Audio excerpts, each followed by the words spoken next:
probably go to therapy or something. I feel like that would be a good move for me. What's up guys? Welcome back to my channel. It's Alea. I'm sure you're probably wondering, why does she look like she's dead? Well, funny story, my hair looks so ridiculous. Like I actually can't. It's been like 2 seconds into the video and I cannot stop looking at the viewfinder because I look ridiculous. Anyway, we're gonna thrive forward because there is a reason. Oh god. There's a reason why I've decided to not get done up today. Because this video we're gonna be talking about how to not hate yourself anymore. Wholesome content. So I thought, Alea, you know, you're making a video about self-love, self-acceptance, not hating yourself anymore. So you can't wear makeup. This is the rules I set for myself. You can't wear makeup. You cannot do anything special to your hair. How it is, you have to kind of just let it be. Obviously, this wasn't a choice.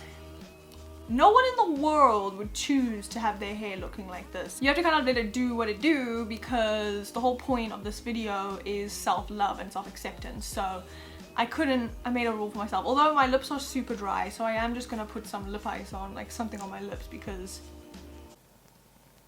they're like the Sahara out here. Today, obviously, we are going to be talking about how to not hate yourself anymore. It's something that I have worked on. Now I'm kind of in a place where I don't despise myself. I'm starting to actually love myself. All the little things, you know, that I used to hate just don't matter anymore. I'm kind of just like, well, that's who you are, girl, so you better accept it. So I'm gonna try help you to do that today. They're things that I've kind of just written down that have helped me to love myself more, which I think we all need. Also, I'd like to point out this video is not just for girls, so if you're a dude and you clicked on this video and you're thinking of clicking away, stop, don't do it. Just give it a little, like give it a few seconds, because there's going to be something in here for everyone. I think that a lot of these, like how to stop hating yourself, self-love tips, I think a lot of them are catered towards women, but I think that men could use some help not hating themselves as well. Like, these tips are unisex. U-N-I-sex. My first one would be to take care of yourself. It seems like such a basic thing, but I think people just don't do it. I have this habit of not eating, not because I'm trying to, you know, not eat, but just because I'll be busy and then I'll just, you know, something has to be sacrificed, so I'll just sacrifice my nourishment. I'll be like, well, something has to give, so I won't eat so I can get stuff done. But that's not really how it should be. Eat 3 meals a day. Whatever it is, just take care of yourself. Like, put on a hair mask or whatever. And that's for men and women. Men should do face masks as well. You don't need to, obviously, because it's widely known that men have amazing skin and they like rub a bar of soap that they found in their bathroom cupboard from like 5 years ago and they rub it on their face. That'll do. And then they have flawless skins. But I think that you still need to take care of your skin because aging and stuff, we know it hits the men worse than it hits the woman, let's be honest. I also think that people relate emotions to food a lot, so they'll be like, oh, I don't feel good, so I'm not gonna eat. Or I don't feel good, so I'm gonna eat so much that I feel like I want to throw up because I'm so full. And I think that a big thing for me has been detaching food and emotion, because I was like an emotional eater. Like if I was upset or nervous, like I would just eat. And if I was terrified, I obviously wouldn't be able to eat anything. I think that that's not really healthy. Like if you're sad and you want a donut, then go for it. But I think allow yourself to eat what you feel like eating. Try to eat healthy, obviously, to take care of your body. But if you feel like a donut, have a donut. I know I keep talking about donuts today, but I really want my donut. If you die tomorrow, no one's gonna be like, her 6-packs were so fire. No one cares. Trust me, that's one thing that's also helped my self-help. I want to say that realizing that people don't actually care as much about you as you think they do has really helped me. I know it shouldn't, and like some people will be like, oh, no one cares, what the hell? But honestly, like, it's helped me in the sense that no one actually cares. No one actually cares what you're wearing. No one actually cares what you do with your hair. I mean, obviously I've accepted that because I am actually putting this on the internet with my hair like this. But no one cares that my hair looks ridiculous. No one cares.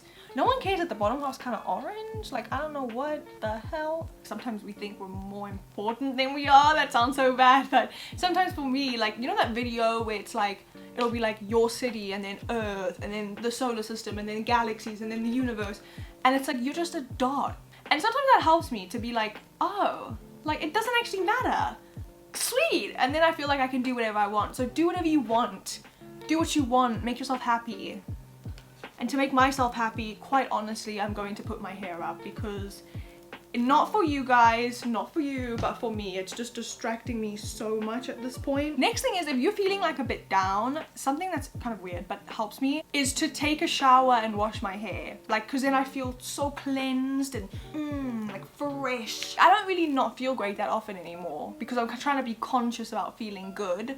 And obviously with everything that's going on in the world right now, it's quite hard for a lot of people to feel good. But I don't watch the news. I know that sounds a bit ignorant, but I don't, because the truth is that if you go on your Instagram, you're gonna learn what you need to know, the crucial information. You don't need to go onto BBC News, you don't need to go onto Fox News, like you don't need to go onto news channels. They will just they will pump it into your brain so it's all you're thinking about. It's hard for people to be positive at the moment, but do stuff that you love to do, like do stuff that makes you happy, because if you're in a happy state of mind, then you're not going to be hating yourself. You're not going to be thinking about that kind of stuff. So if you like to bake, bake. If you like to go on walks, go on a walk. If that's something like the fresh air. Some people,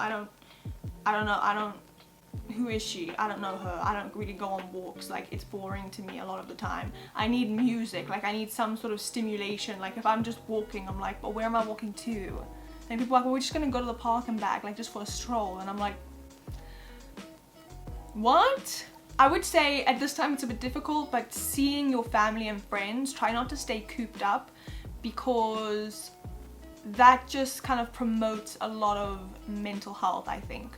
I think getting outside really does help. If you're just like living by yourself, it's very hard to you don't have any interaction. So even if you're seeing them over Zoom or something, but interact with people, because if you're just by yourself, then you're just thinking about yourself, you're seeing yourself, you're just talking to yourself.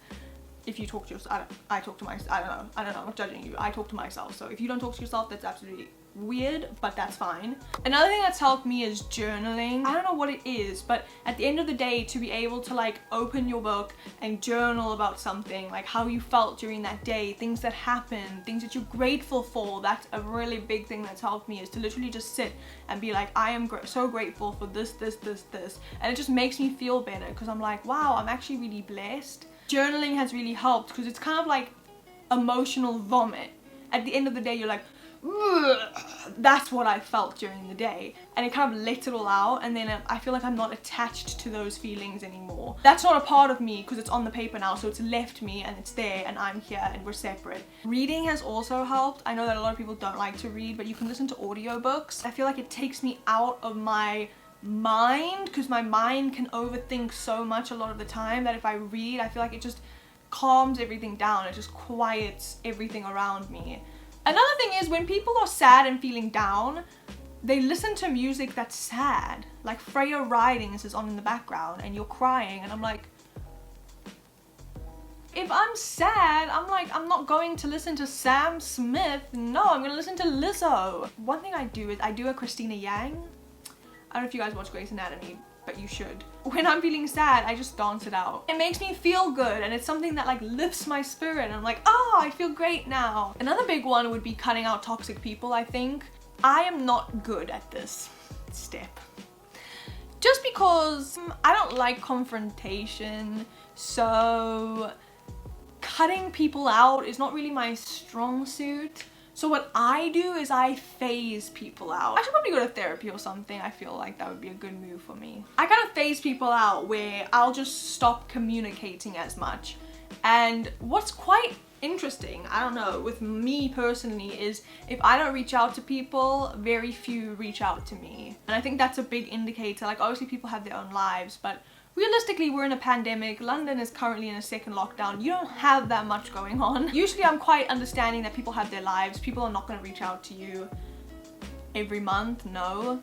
But if I do message you and you don't really reply back, or I'm like, hey, can you support this, and you don't really support it. Sometimes being unsupportive does not mean that you're toxic. There's a difference, I think. But if you do have people who are unsupportive and toxic and whatever, I think phasing them out is a really good idea, because a lot of the time you think people are your friends and they're really more acquaintances. And sometimes it's important to recognize that, because if you don't, then you'll be disappointed. Sorry, my neighbor just closed their door.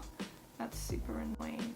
If people are not really supportive of you, if people are toxic and make you feel bad about yourself, then phase them out of your life. Some people won't want to do this, but that's fine. Try to really look at your body. So when people, before they get in the shower, they kind of just like, okay, and then they, I don't know what you do. People do that? Because before I get in the shower, I pretty much act out an entire episode of Vampire Diaries in the mirror before I get out. Like, is that just me? I don't know. Stop ignoring your body. Look at how your hips go out, or don't. Look at your legs, look at your shoulders, look at your arms, look at your neck, look at your face. Look at yourself. Become familiar with your body, because I think the problem is a lot of the time we see people on social media and stuff and we're like, oh, that's a body, and then we don't look at ourselves enough. So when we finally catch a glimpse of ourselves, we're horrified because we haven't been seeing anything like that. So become familiar with your body and take note of things that you like. You better like something, otherwise I'm gonna be pissed off. Think of 5 things every day. Just 5 things that you love about yourself, whether it's personality, looks, just 5 things, and just be like, I really love that about myself. And the more you do that, the more you're gonna love things that you used to not love, you know? That leads me on to my next thing, which is unfollow people on Instagram. I literally went through my Instagram following and I was like, what was I doing? The people I was following looked nothing like me, first of all. Their bodies were not my body type at all. And I think a big thing is to look at people that look like you. I think that you should have people that look like you. My fucking neighbor is coming in again. Are you serious? And they stomp, and then if I like put the kettle on, they like banging on the floor. They're like Mr. Heckles. My neighbors are Mr. Heckles above me, but I don't fight back because I don't want a Mr. Heckles. I don't want them to die, so I'm scared. I'm traumatized from that episode of Friends, so I don't say anything. Anyway, moving on. I think that it's important that you do follow people that look like you, because then you're kind of seeing yourself throughout your timeline, you know? Like, you're seeing your body type, you're seeing your features or whatever it is, like you're seeing that, and then when you see it in the mirror, you're not going to be like, what the fuck is that? What, you look like a boiled chicken breast, what is that? You are going to be like, oh yeah, it's body, sweet. I hope that this video helped someone. These are just things that I do to just make me feel better about myself. Slowly, honestly, the more that you appreciate yourself and your life, the more you are going to love yourself and stop hating yourself. If you have any other tips, please comment them down below so that you can help some people out. Let me know what you thought. If there's any other things you want me to talk about on my channel, then let me know. You can like, comment, and subscribe if you want. I hope that you guys enjoyed this video. I'll see you next time. Bye!